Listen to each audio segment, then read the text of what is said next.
Okay.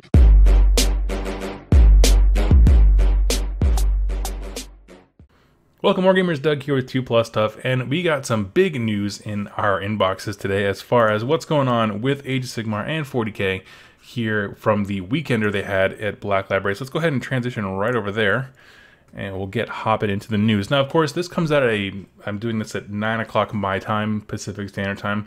More news might come, but I want to focus on what's out there. A lot of it is 40k related, but there is one thing that really stands out that I'm very excited about, which is Wrath and Rapture got a full preview. So let's talk about it. Let's talk about it all. So going through the news here, last thing they announced was the new Noise Marine model, just kind of as a flashback to an old Jess Goodwin sculpt. Looks absolutely stunning. If you like Slaanesh, you probably want this model. If this doesn't interest you, then you're not a Slaanesh guy. And it's really, really cool. It's a cool little flashback. Going down below here, we start talking about Vigilus. Now, if you're not familiar with 40k lore at all, basically it is our real-world future, just advanced another many, many, many years, in the year 40,000 or 41st millennium.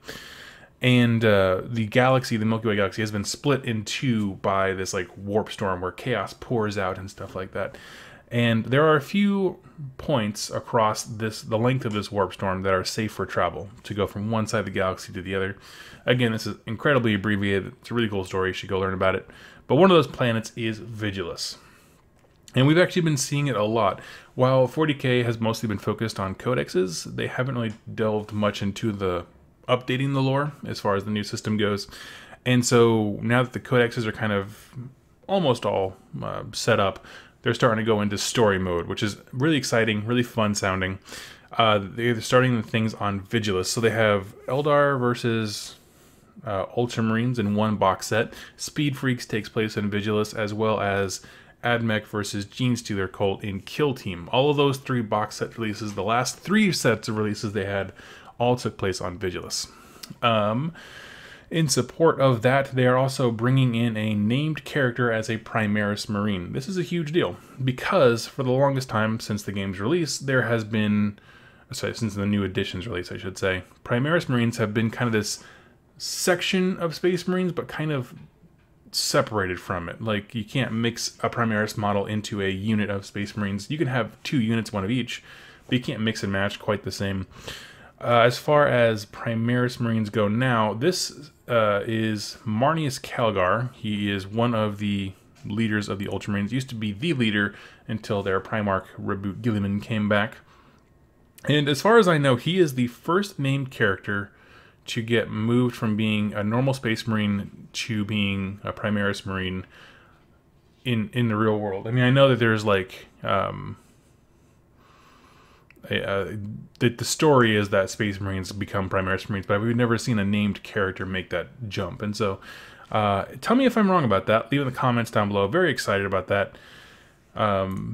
What that means for some things. People were kind of worried about Primaries just straight up replacing Space Marines. Maybe, you know, I mean, if this works well for them and people are stoked about it, he looks absolutely stunning. Lots of detail. Looks super cool. You know, I hope good things come for him. And then we move into, basically they say like they drop him and then say, and he'll find his rules in the newest campaign book. Which, if you are an AOS player and you were around when they dropped Rumgate Wars, you will dig this. Cat.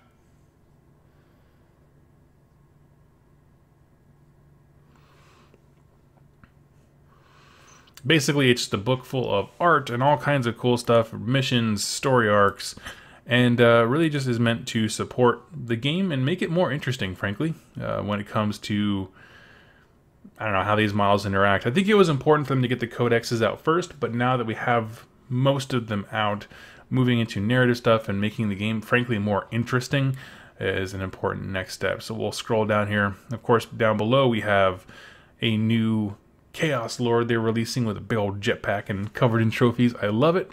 I do want to see more basic Chaos Space Marine guys released, but this is cool to have some heroes coming out in support of them. In addition to, the campaign book is called Vigilus Defiant, which sounds awesome. They say it'll be out probably within just shy of 3 months, which is cool.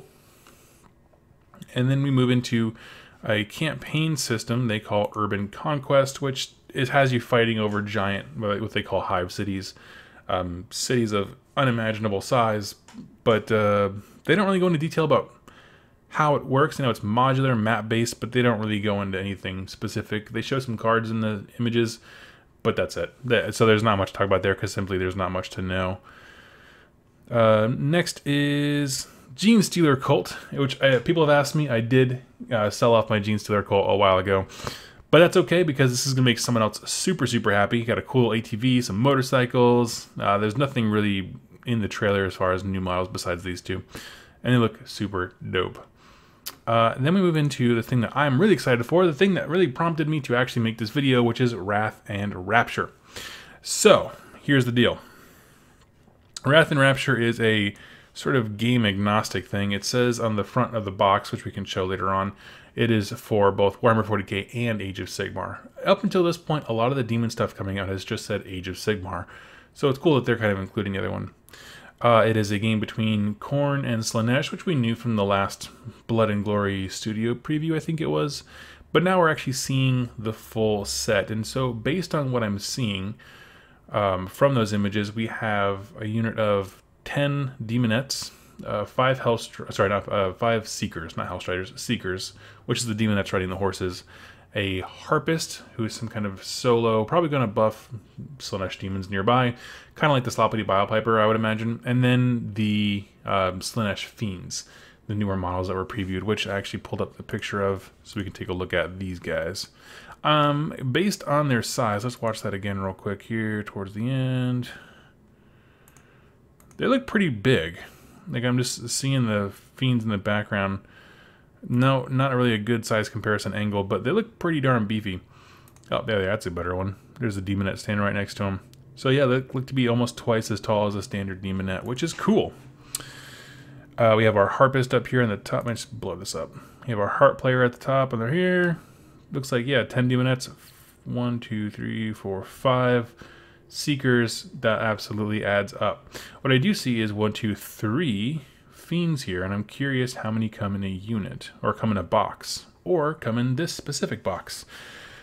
So that's interesting. I didn't expect to see 3 of them there.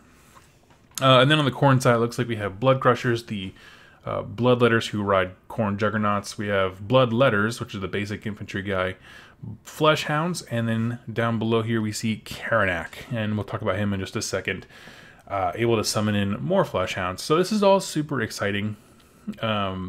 It looks like the perfect, like, if you have, like me, like a Chaos Undivided army and you just want to align yourself with something, I would love this box to grab and then play Khorne stuff or Slaanesh stuff, or just Chaos Undivided and summon them both in. That'd be kind of cool. I guess you can't summon them both in if you're playing Undivided, but being able to just, I don't know, mix and match different units. Khorne and Slaanesh, sorry, don't really go that well together, narrative speaking, but if it's a big enough obstacle, they all join sides to tackle something. It's just the way it is. So, very excited about that. We can go back to the Blood and Glory previews, take a look at those Flesh Hounds. They look absolutely great, especially when you compare them to the new Karanak, who I'm very excited for. I love that the heads of Karanak are all super different. So, it's, well, not essentially super different. They're subtly different, but if you remember from the lore video we did on Karanak, they all have different purposes. One head will see you through time. One head will see you through space, meaning there's nowhere you can hide from it. And then the third one sees you in your dreams so that you know he's coming. And so for that end, we have 3 different heads that I think, with the exception of this head on the right, they're all very different. So this one has a double set of eyes, maybe the one you can see you through time. We have a normal head, and then the main head on top, which has the fin reversed. So instead of coming down under his chin, it goes up over his head. So I don't know, it's a little bit of character. It makes him stand out as a named unit, while also making him fit right in with these guys, the base unit. I think it looks absolutely stunning. His pose is great because it looks like he's calling for more Flesh Hounds, like he's howling to get troops in, which is exactly his ability. He can bring in more Flesh Hounds, and that's awesome. I absolutely love it. The collars look great. The detail on the teeth and the tongue all look stunning. And really, I love this rune in the back. And then here's the thing. For a while, I wasn't a huge fan of runes kind of emblazoned in flesh, and the reason is because they didn't give a big enough gap between the rune itself and where the flesh picks back up. However, you can see this is this nice deep gouge around it. The reason I wasn't a big fan of it before is because if you're not really good at painting those things, you can easily gloss over that the trim that goes around the rune, and you lose the effect. But since the gouge is so deep, even if you just throw a basic wash, it'll make that really pop. So even if you just prime the model red, give it a brown wash, and then went back with some gold, like it's the very basic, you don't like painting, you just want him to look good, he'll still look great just by doing that, and that's exciting. As far as Karnak goes, other things, I love the little, I don't know, the little ripples and not pimples, but scales type looking things to make him look more reptilian. Looks absolutely amazing. Can't wait to have him on the tabletop. I don't know, all these things. Every time they release stuff for a Chaos God, I get tempted to play that one. I'm like, well, I have an undivided army. I could just dedicate them all to Slaanesh, which they have white capes. They would look pretty baller as Slaanesh followers. I don't know.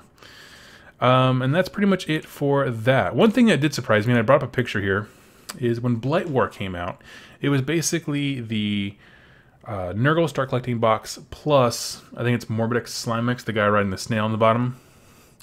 And this set, if we think about the models that came in there, it really is the Start Collecting boxes minus their centerpiece model, so minus the Chariot for Slaanesh and minus the Blood Throne for Khorne, and replace them with their new stuff, the Flesh Hounds and Karnak, and the Harp Player and the Fiends, which is kind of interesting because they make really great baselines for starting an army. It also means that if you were to buy Wrath and Rapture and then go out and buy the Start Collecting boxes for those respective demons, you don't have a whole lot of crossover. Like, you're going to want more troops, you're going to want more Seekers, you want more Deonettes, Bloodletters, Bloodcrushers, whatever. But now your big units, the important ones you pay a lot of money for, there's no overlap. So that's kind of cool. So if you were doing a Slaanesh thing, not even knowing the rules for what's coming out, if you were to do a Wrath and Rapture half and then 2 Start Collecting boxes, you've probably got a pretty darn good looking army as far as unit diversity and, I don't know, models and things like that. And so I feel the same way about Khorne. It looks super, super cool. I think that's important. Maybe that's why they did it that exact way. Moving on to just kind of wrapping up the rest of the Vigilus Weekend thing, we have a new Knight coming out, which is probably going to be worth its weight in gold. It seems to be a little bit bigger than the other ones, and it just has a massive cannon on its back. What do they call it? The Warbinger, which is the coolest name ever. Oh, sorry, Warbringer, not Warbinger. Warbringer, which just sounds super cool. Show some glory shots of the details and stuff like that. Looks absolutely stunning. And then they kind of end it just by talking about Chapter Approved, which is their version of the General's Handbook, covering some units that they're going to get some special attention and love coming out here pretty soon. So that is pretty much it for the Vigilus Weekender. Of course, I am most excited for Wrath and Rapture. One thing that I do kind of in summary and kind of get my thoughts out there, a lot of this stuff is really cool. I'm happy to see 40K take the jump from just being match play oriented, all about getting the rules out there for people, and taking the jump to like, hey, we're actually telling a story now. Here's a place, a time and a place. We're going to fixate on that and get you pumped for it. I think that's going to be good for the game. I think it got really stale. I think match play players kind of took the center stage for a while for a good reason, because good rules make good games, even if you're an open and narrative play gamer. I do stand by that. But now that the rules are kind of with the way they want them, now they can start moving forward. As far as things that excite me, Wrath and Rapture is the number one. One thing that was brought up during a live stream we did, a viewer who was talking to me in the chat said, like, I wonder, they don't really mention Slaanesh being imprisoned. And I thought, well, because it's for both systems, he's not imprisoned in 40K. And so that's kind of interesting. I am really interested to see what kind of lore they reveal in Wrath and Rapture, because they always put little stories to kind of introduce you to the world. They never know, you know, this is someone's first box set or something like that. The reason I bring that up is because Slaanesh is in very different points in 40K and AOS. I would love an equal opportunity to share, like, hey, these are the cool things about demons and that kind of stuff. And demons and stuff like that just kind of seem to be very different in 40K and AOS. Like in AOS, they seem to be much more stable. In Nagash Undying King, there's a Plague Bearer who just kind of is. He doesn't need to be near a warp gate, nothing chaosy, nothing like that. He just kind of walks around like anyone else. Whereas in 40K, if they go too far from like a Terran, the reality or about that, they kind of dissipate. And so That's kind of interesting to me, the differences and how they're going to kind of walk that line. I would love it if they came out, what they did been doing with the other box sets they have is putting a short story in, like maybe the first chapter of a Black Library novel. If they just threw in a chapter for some Slaanesh or Khorne Demon stuff from each system, I think that would certainly whet the appetite of most people. I think that'd be great. So let me tell me your thoughts in the comments down below. What are you excited about when it comes to Wrath and Rapture? Does it interest you at all? It looks like there's going to be a game system behind it, not just a set of models. I'm curious as to what that game system is going to be like, being not 40k or AOS agnostic, I guess. And tell me your thoughts on Karanak, the Flesh Hounds, the Fiends, all that stuff. I want to hear your thoughts in the comments down below, as well as anything else you're excited about. Like, for example, I play Orcs, and they have some stuff taking place on Vigilus, so I'm excited for the campaign things. But let me know, and I will talk to you real soon. Hey Wargamers, thank you so much for watching that video. Be sure to hit subscribe and click the little bell notification icon so you're alerted to all new videos coming out.